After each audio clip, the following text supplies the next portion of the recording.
Mari kita berdoa ya Jonas. Ya Pak. Bapa di surga, dikuduskan namamu, datang kerajaanmu jadi kehendakmu. Bebaskan kami dari yang jahat, bebas dari kutuk.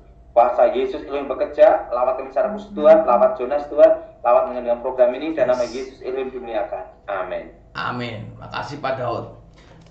Pak Daud, mungkin sebelum ini ada pertanyaan dari para sahabat-sahabat saudara kita, Pak. Mungkin ada kesan apa yang Bapak mau sampaikan, atau mungkin Bapak dapat sesuatu. Jonas, Ya, dari Pak. tahun 2001 awal kan saya sudah beritahu Jonas.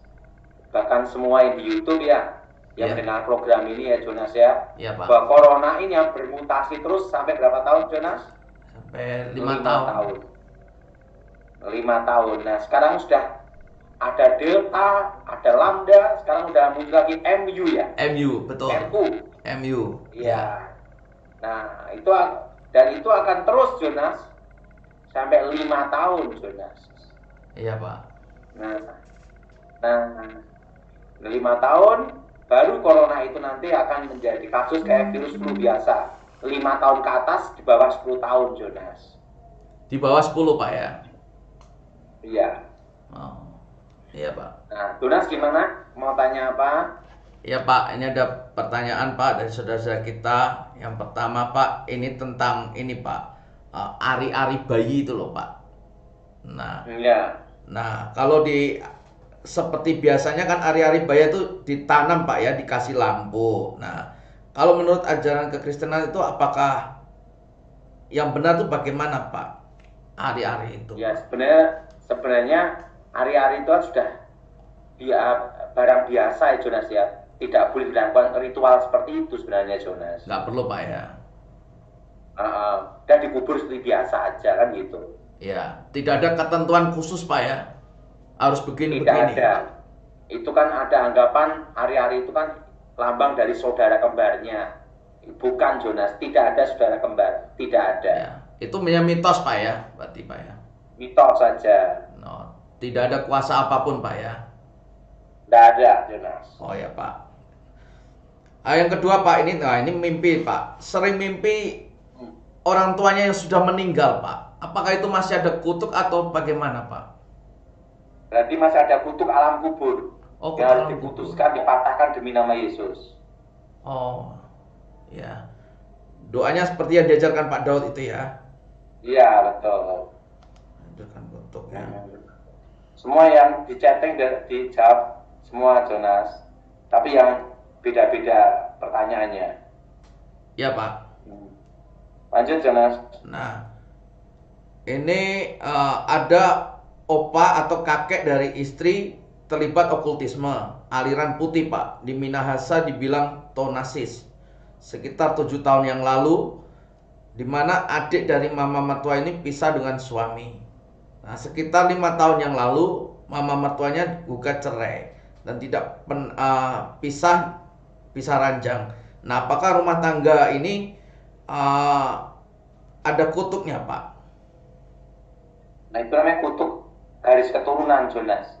Itu kutuk, namanya kutuk leluhur. Biasanya pemanggilan arwah nenek moyang. Kalau kebanyakan itu lambangnya burung hantu ya. Oh. Nah itu harus diputuskan, dipatahkan demi nama Yesus. Namanya kutuk garis keturunan itu Jonas. Iya. Iya Pak. Oke, lanjut Jonas. Nah, apakah kalau ada suara, ini sudah pasti ini ya. Kalau ada suara ledakan, ini pasti ada kiriman santet ya. Suami usia 6 tahun dikasih pegangan sama kakek nenek. Tidak tahu bentuk dan ditanam di dalam tubuh. Nah, sekarang suaminya suka marah-marah dan meledak-meledak, curiga dan segala macam. Nah, ini apakah bisa dilepaskan? Sebab suaminya itu harus dipatahkan, diputuskan. Ya. Itu berarti jimat yang ditanam itu unsur air kebanyakan Jonas. Dikasih air minum. Oh, seperti diminum. Dikasih air kembang. Nah itu harus dipatahkan, diputuskan. Itu namanya kutuk jimat ya. Kutuk mantra. Nah caranya darah Yesus hancurkan kutuk, darah Yesus hancurkan mantra, darah Yesus bebaskan. Nah kalau suaminya belum bertobat, istrinya berdoa, dalam doa itu fokuskan wajah suaminya dengan doa pemataan kutub kuasa darah Yesus. Ya, Pak, ini. Doa tidak dibatasi ruang dan waktu, tidak harus tumpang tangan.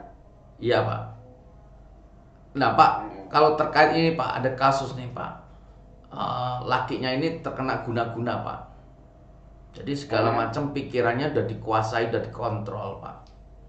Nah, sedangkan dia di rumah dengan keluarga udah acuh tak acuh. Nah, untuk matahin ini, Pak, bagaimana, Pak, ini? Sebab suaminya kan kita mau doain kan misalnya nggak mau, menolak terus, Pak, gitu. Nah, itu ada namanya doa peperangan, Jonas. Ya. Jadi istrinya berdoa supaya Tuhan Yesus jamah dia. Itu doa darah Yesus supaya hati dan hidupnya dibebaskan dari kuasa gelap. Nah, ya. Benar. Oke. Nah, kalau guna-guna ini ada waktunya untuk lepas diri nggak, Pak? Itu biasanya ada yang 1000 hari, Jonas. 1000 hari. Tapi ada juga jenis mantra 15 tahun. 15 tahun yang capek. Aduh. Tergantung kekuatan gaibnya, Jonas. Lalu kalau ini, Pak, kalau guna-guna, misalnya kena guna-guna nih, lalu pindah ke luar pulau, apakah itu kuasanya melemah atau bisa hilang, Pak? Kalau sudah masuk ke bawah, Jonas. Kalau masih luar pulau. Tapi kalau luar negeri, Pak? Nah, itu baru ada namanya daerah teritorial. Tapi kan biayanya mahal. Tapi bisa hilang, Pak, ya? Atau kuasanya melemah? Tidak bisa hilang langsung. Intinya satu, harus putus komunikasi dulu. Oh. Kalau dia sudah putus komunikasi, nah untuk arah lepas itu lebih mudah. Oh, putus komunikasi dalam arti nggak ada komunikasi lewat handphone, chatting, WA dan segala macam gitu, Pak? Iya, betul. Wah. Oke. Tapi kekuatan bisa melemah, Pak, ya, kalau ke bawah ke luar negeri. Ya. Oke. Iya. Nah, ini Pak, ini ada pertanyaan nih, Pak. Tempat silat bela diri termasuk tempat terkutuk? Apakah tempat terkutuk? Nah, sebelum dimulai atau dibuka baca mantra, ketika semua murid sudah pandai dan tamat, dipotong ayam jantan putih, apakah tanah itu terkutuk, Pak? Iya, itu harus diputuskan. Sebenarnya gini, Jonas, bela diri yang tanpa tenaga dalam, tanpa mantra, itu boleh. Itu olahraga, kayak tinju. Iya. Kayak tinju, selain itu tendangan, lain-lain boleh. Yang tidak boleh itu kalau pakai tenaga dalam atau pakai kuasa gelap mantra. Iya. Saya sendiri pun juga latihan bela diri dulunya. Iya. Nah, anak-anak saya pun juga saya latih juga. Tapi kan tidak pakai tenaga dalam, tidak pakai mantra gitu loh. Iya. Ini latihan fisik ya. Ya, semacam untuk olahraga aja, Pak, ya. Iya. Ya. Benar. Ya, Pak. Saya baru belajar sama teman saya di Alkitab itu ada 2 kata, Jonas. Apa, Pak? Terbit dan tulus. Terbit dan tulus. Cerdik. Oh, cerdik. Oh, iya, Pak. Alkitab ada namanya cerdik dan apa tuh? Tulus. Cerdiklah seperti ular dan tuluslah seperti merpati. Ya. Karena kita diutus di tengah-tengah serigala, betul? Betul. Artinya cerdik itu apa? Memikirkan yang terjelek untuk mengatasi masalah. Makanya saya dari dulu itu diajar memikirkan semua yang terjelek untuk diantisipasi, otomatis menemukan yang terbaik gitu loh. Ada plan A, plan B, plan C. Ya. Nah, pertama itu negatif dulu, kedua baru positif. Nah, tulus di sini apa? Bahwa kita percaya dan berserah pada Tuhan dengan tujuan yang benar, betul? Betul. Nah, kalau kita hanya tulus, dicaplok ular. Maka Alkitab itu berkata cerdik dulu, betul? Ya, betul. Makanya saudara semua jangan on dulu. Jadi harus apa, Jonas? Cerdik dulu. Ya. Nah, cerdik itu selalu apa? Cerdik itu berpikir negatif untuk mengantisipasi yang negatif, untuk menemukan jalan keluar yang terbaik. Betul? Betul. Amin. Nah, kalau kita hanya berpikir positif, bagaimana menemukan cara gitu kan? Ya. Nah, untuk menemukan cara ini harus apa, Jonas? Berpikir negatif dan ada rasa ingin tahu. Oh. Nah, berpikir negatif itu apa? Menjaga segala kemungkinan yang terjadi, yang terjelek. Betul, Jonas? Betul. Untuk diantisipasi, untuk menemukan yang terbaik. Betul? Betul. Nah, kita ini kan domba di tengah-tengah serigala. Ya. Kalau kita tidak cerdik berpikir cara seperti serigala, ya Habis. kita dimakan serigala, Jonas. Habis. Karena kita kan di tengah-tengah serigala. Betul? Betul. Apalagi serigala berbulu domba, betul? Ya, bahaya itu, Pak. Makanya apa? Alkitab itu berkata cerdik dulu. Ya. Gimana, Jonas? Setuju, Pak. Wah, Setuju? Setuju, Pak. Nah, jadi negatif dulu. Artinya negatif, segala sesuatu dalam bisnis jangan langsung percaya. Yo dikemplang, dihapusi uang, dibohongi. Betul? Iya. Nah, kalau dalam bisnis harus ada sisi hati-hatinya, memikirkan yang terjelek dulu untuk menemukan yang terbaik, jalan keluar yang terbaik. Betul? Betul. Betul? Ya. Nah, dulu waktu saya zaman pengamanan sama Pramono Edi Wibowo, itu ada plan A dan plan B. Wah. Bila terjadi segala sesuatu, gunakan plan A. Plan A ada yang berkhianat, gunakan plan C, plan B. Nah, ada 3 plan A, plan B, plan C gitu loh. Wah. Itu namanya cerdik gitu. Nah, kalau hanya pengamanan, hanya polos-polos aja, begitu ada berkhianat, ya selesai. Wah, berarti harus ada plan A, plan B, dan plan C. Betul ya? Iya. Wah, berarti plan A itu mengikuti strategi sesuai strategi awal yang sudah dibikin. Ya. Nah, plan B, bila terjadi ada yang berkhianat, harus merubah strategi dalam waktu secepat mungkin, dalam 1 jam untuk mengatur strategi. Ya. Nah, plan C untuk mengeluarkan target yang ditargetkan, meloloskan, kan gitu, Jonas. Iya, Pak. Nah, maka ada plan A, plan B, plan C, kan makanya nggak boleh hanya tulus. Maka Alkitab nomor 1 itu cerdik dulu. Iya. Artinya jangan blow on dulu, gitu. Betul. Setuju, Pak. Kalau blow on, goblok, gak repot dari Jonas. Setuju, Pak. Maka Alkitab itu berkata, engkau diutus di tengah-tengah serigala. Nah, artinya kau harus berpikir seperti apa? Ya seperti serigala. Betul? Betul. Untuk lolos dari tengah-tengah serigala, harus berpikir melebihi serigala. Betul. Betul, Pak. Betul, Pak. Kalau di bawah serigala, ya dicaplok serigala, diambil serigala. Habis.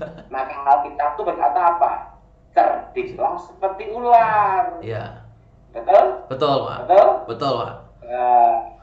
Nah, tetapi tujuannya adalah tulus. Artinya jujur dan benar di hadapan Tuhan. Tulus seperti merpati, gitu, Jonas. Amin. Amin, Pak. Nah, berarti jadi orang Kristen itu harus belajar cerdik dan tulus. Tulus itu tujuan apa? Motivasinya apa, gitu loh. Ya. Untuk kemuliaan Tuhan. Menurut Jonas gimana? Setuju, Pak. Berarti Pak Daud ini sudah menerapkan ayat Alkitab ini cerdik seperti ular dan tulus seperti merpati diterapkan waktu pengamanan, Pak, ya. Waktu itu, Pak, ya. Nah, semua itu kan ada antisipasi, plan A, plan B, plan C. Wah. Plan A itu adalah menggunakan sesuai strategi yang dibikin pertama kali. Iya.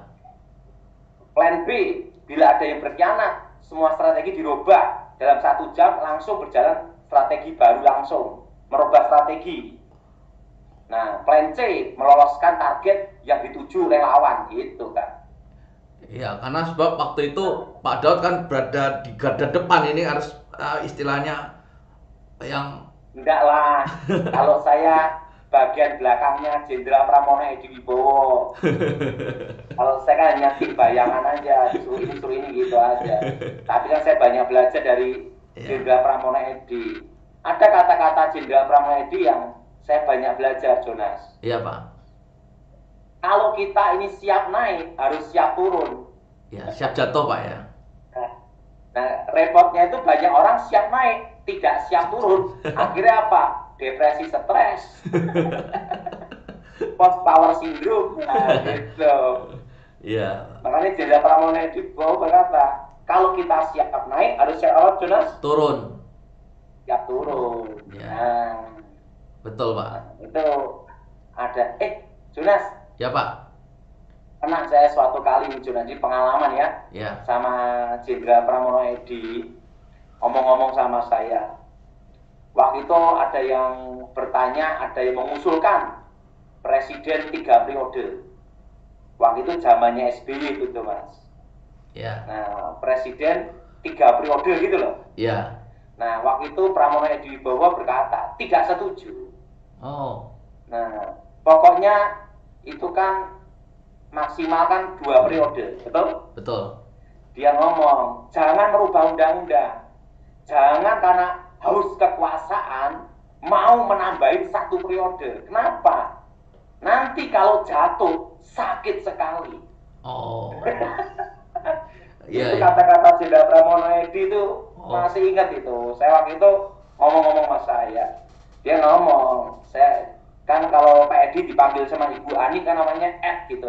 Gitu. Oh, panggilannya gitu. Nah, dia ngomong, saya dipanggil Mbak Ani, Mbak kakaknya kan Ibu Ani. Ya dia ngomong tidak setuju kalau ada usul presiden ditambahin jadi 3 periode. Loh kenapa? Karena kalau jatuh sakit sekali. Iya. Nah, makanya dia ngomong, jangan merubah undang-undang hanya untuk kepentingan pribadi atau kekuasaan gitu, Jonas. Iya, Pak. Kenapa? Kalau kita siap naik harus siap turun. Betul, Pak. Menurut Jonas gimana? Setuju, Pak. Nah, ini memang banyak yang terjadi orang yang nggak siap turunnya ini, Pak.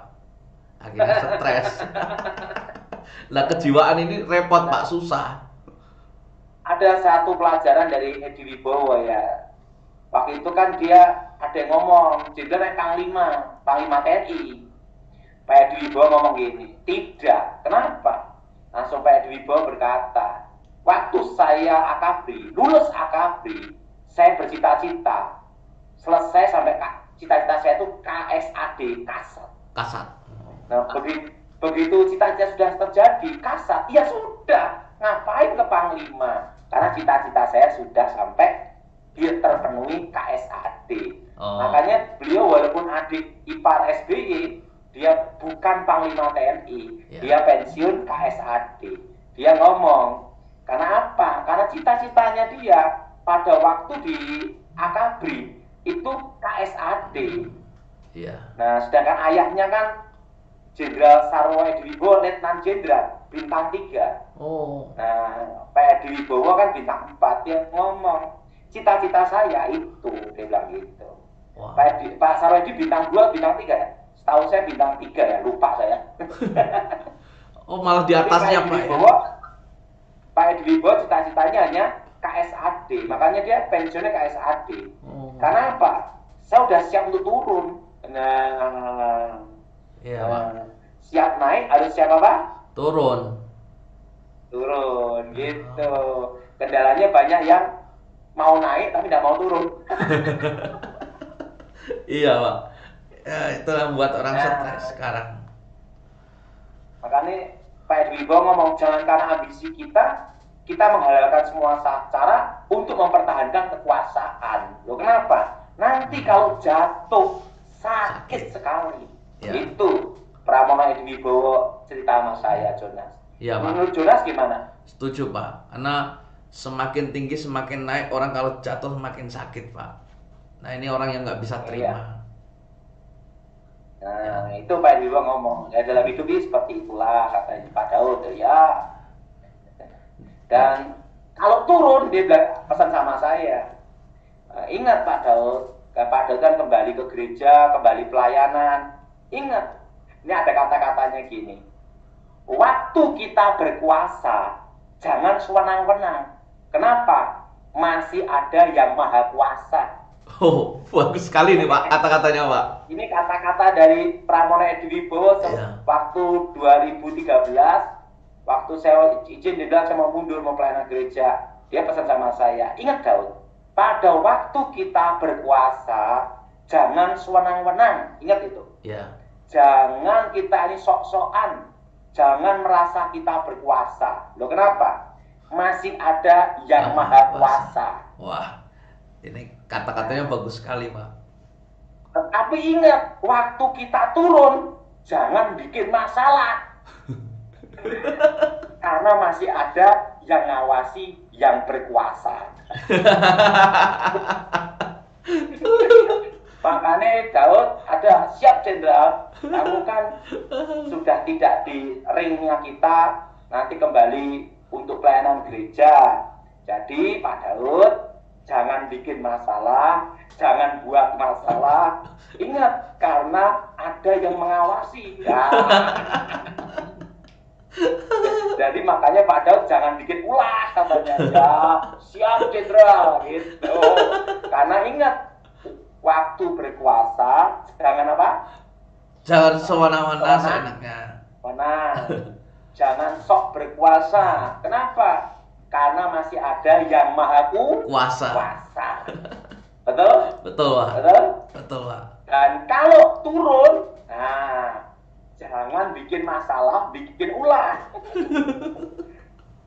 Kalau ingat, diawasi sama yang berkuasa. Dan pasti ketahuan. Langsung Pak ketawa. Ingat ya Daud ya? Iya. Makanya kalau kamu pelayanan ke gereja, bisnis, udahlah. Pelayanan bisnis, gereja, jangan ikut politik gitu. Ya. Jangan ikut politik. Kenapa? Ya kalau kamu turun ya turun dengan baik lah katanya. Ke gereja, pelayanan. Dia nyarankan gitu Jonas. Iya Pak. Pak ini. Pesannya Jenderal Pramono Edi Wibowo itu sampai sekarang tetap saya pegang Jonas. Iya Pak. Makanya saya tidak mau di politik, tidak mau bikin ulah lah, tidak mau saya. Karena dia ngomong. Ada yang ngawasi. Ya. Ada yang ngawasi. Makanya saya lebih baik pelayanan, tidak ikut politik gitu Jonas. Iya Pak. Jadi kalau kita siap naik harus siap apa Jonas? Turun Pak. Turun. Dan kalau turun jangan bikin apa Jonas? Masalah. Ulah dan masalah. Iya. Oke lanjut Jonas. Wah ini kata-katanya luar biasa Pak. Ini sampai saya dapat sesuatu di sini Pak. Berkati ya. Pak. Pak Daud, ini ada pertanyaan lagi Pak. Perceraian itu salah satu akibat kutub Pak ya? Bisa terjadi. Tapi tidak bisa semuanya Pak ya? Bisa juga karena masalah suaminya malas tidak mau kerja juga bisa, tidak tanggung jawab juga bisa. Ya. Kalau menurut saya, Jonas ya, untuk nikah itu mudah Jonas. Betul. Untuk kawin, pernikahan itu mudah. Yang susah itu bertanggung jawab dari awal sampai akhir. Setuju Pak. Yang setuju katakan coba. Ya setuju sekali Pak. Iya kan, untuk nikah itu mudah Jonas. Di KUA selesai, betul nggak? Iya. Tapi mempertahankannya yaitu dengan tanggung jawab, nah itu yang susah. Iya. Setuju Pak. Memang pernikahan itu hanya modal cinta, perut tidak lapar. Betul nggak Jonas? Betul. Betul Pak. Tapi Jonas, saya beritahu ini pengalaman hidup saya ya. Iya Pak. Ya, saya beruntung bersyukur sama Tuhan ya Jonas ya. Ya. Saya ini untung punya istri yang baik Jonas. Iya. Karena apa Jonas? Saya ini kan jarang pulang ke rumah waktu itu Jonas. Waktu tugas tuh Pak ya? Iya. Dan itu ketemu pun hanya berapa menit, terus langsung saya jalan lagi Jonas. Makanya kan anak saya kan baru merasakan punya ayah kan baru 3 tahun, Jonas. Kenapa baru 3 tahun, Jonas? Karena apa? Karena itu betul-betul saya sebagai ayah tuh baru 3 tahun, Jonas. Iya, Pak. Nah, dan saya ini kan hidupnya hampir sama dengan bujang. Kemana-mana sendiri, kemana-mana jalan sendiri. Karena apa? Saya dari kecil dilatih sendiri, happy gitu loh, Jonas. Kenapa? Kalau ada temen itu kadang bawa beban gitu loh, Jonas. Kalau sendiri itu lebih enak gitu loh. Yeah. Nah, enggak taunya setelah saya menikah kebawa juga sifat itu, Jonas. Kemana-mana suka sendiri, jalan sendiri, pelayanan kemana. Tapi penting, untungnya tidak bicara sendiri. Kita ini harus punya moto, Jonas. Teman banyak, 1000 teman itu sedikit. 1000 Satu teman. lawan itu banyak. Oke. Nah, saya ini bersyukur sama Tuhan, Jonas ya. Teman saya itu hampir seluruh Indonesia ada, Jonas. Iya, Pak. Jadi ibaratnya itu kalau saya bawa koper, tas saja sama baju, keliling kemana-mana itu masih bisa hidup. Teman-teman banyak di Makassar, di Manado, terusan di Sumatera, di Surabaya, dimanapun tempat banyak, Jonas. Bahkan di Amerika pun juga ada, Jonas. Wow. Amerika, New Zealand, berbagai negara, Jonas. Nah, jadi mau saya ini untungnya, Jonas ya, Tuhan itu baik. Saya menikah duluan, tuh, Jonas. Iya. Nah, karena kalau sehingga saya punya tanggung jawab, punya anak 2 kan. Iya. Ibaratnya kalau misalnya ini saya belum menikah, Jonas, bablas tidak menikah seumur hidup, Jonas. Karena happy dengan suasana seperti ini. Tidak ada beban. Iya, betul. Jonas. Iya, Pak. Karena saya itu terus terang nikah sama tidak nikah tuh sama saja nih, Jonas. Bebas saya hidupnya. Kan istri saya itu baik sekali, percaya sekali, jadi terus pokoknya kamu kemanapun setelah itu pulang gitu.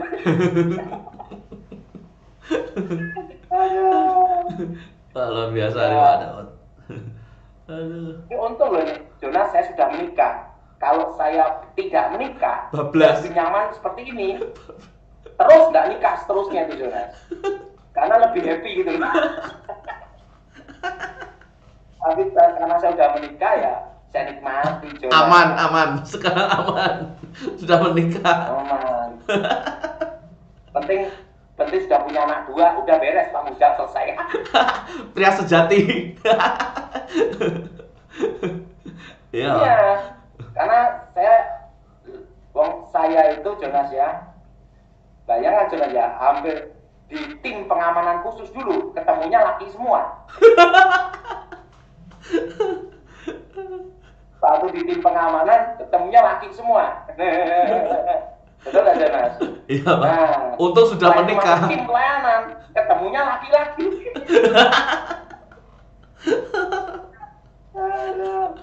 Untungnya sudah menikah itu. Untungnya sudah menikah dulu.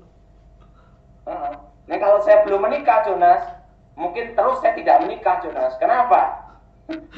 Happy ya, temennya banyak ya, Jonas. Tidak ada beban. Iya. Saya sendiri aja, Jonas. Kalau ini pulang ke rumah pun, kalau pas mood baru pulang.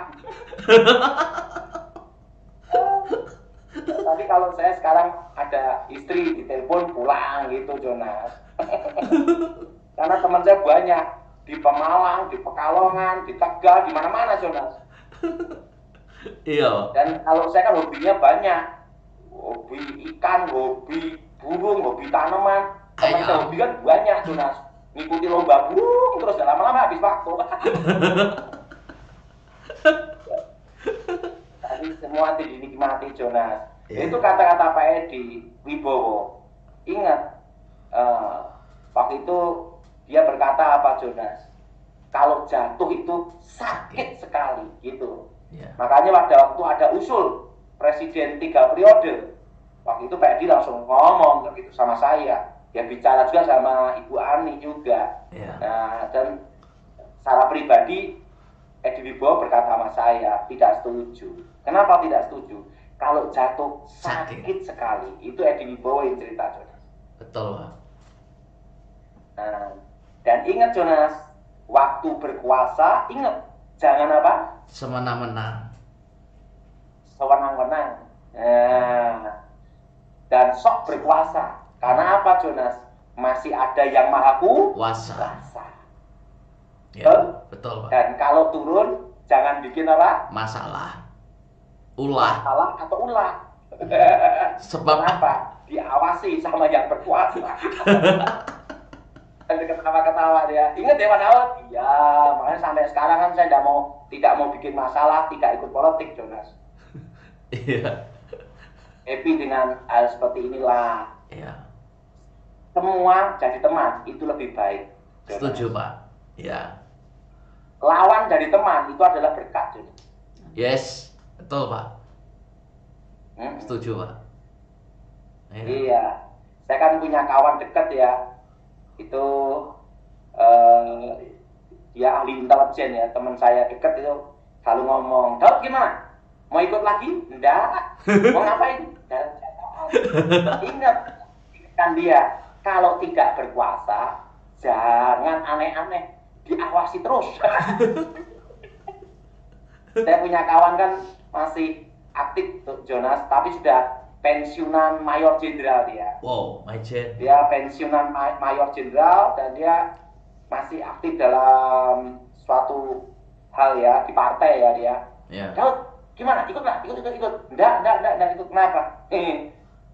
Pesannya Pak Edi jangan bikin masalah. Oke, Jonas. Kita tanya jawab 5 ya. Iya, Pak Daud.